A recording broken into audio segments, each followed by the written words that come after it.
Fever collapse, coaching concerns, and a rough night in Atlanta. Welcome back to Prime Sports Center, where we give it to you raw and real. Tonight's Indiana Fever performance? Absolutely brutal.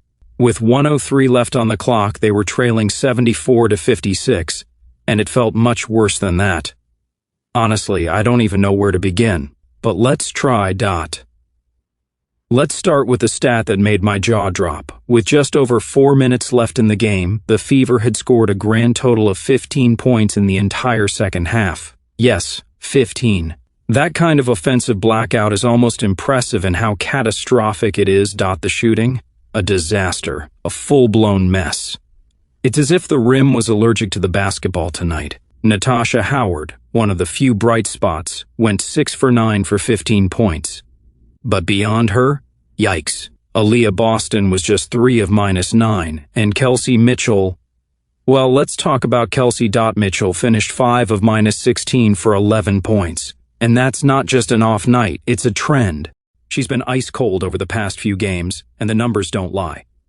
In her last 3 outings before tonight, she was something like 9 for -33. That's not what you expect from a key scorer, especially one recently named Eastern Conference Player of the Week.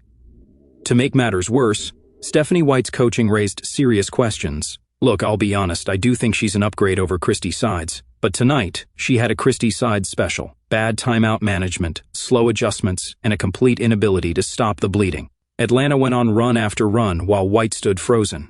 It was like watching a rerun from last season. You have to know when to call a timeout. You have to recognize who's hot. Natasha Howard was hitting. Ari McDonald was giving solid minutes off the bench again. 3 of -6 from the field, 6 for 6 from the free throw line, 14 points total. That's production. That's someone you feed, and yet, she didn't get nearly enough support or touches. Meanwhile, the Fever's offense often turned into dribble, shoot, miss. When Mitchell is cold, it's not just a missed opportunity, it completely kills ball movement. The offense stalls, and everything grinds to a halt. This team desperately misses Caitlin Clark, not just for her scoring, but for her distribution. She makes people better.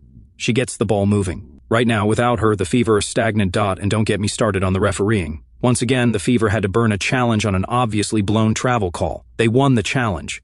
But Atlanta still got the ball. Make it make sense. It's becoming a trend in this league. Inconsistent officiating that borders on embarrassing. Ari McDonald, since joining the team, actually leads the Fever in made 3-pointers. Think about that. She's been here for a blink and is already out shooting most of the roster from deep. And when she leaves, oh, we'll feel it, trust me.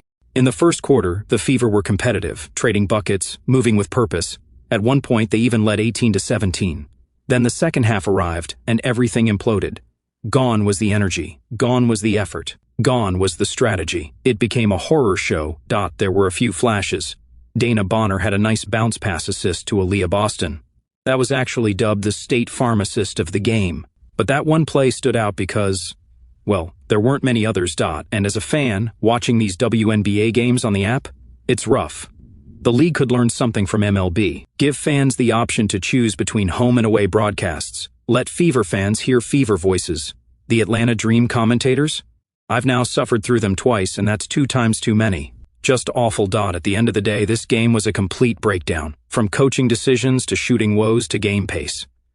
When your top scorers aren't producing and your coach doesn't make adjustments, it's going to get ugly. And it did. There's no magic fix for this kind of collapse. Mitchell's slump continues, Clark is sidelined, and White's rotation decisions are questionable. Until something changes, whether it's shot selection, better game planning, or just flat-out effort, the Fever are going to keep having nights like this.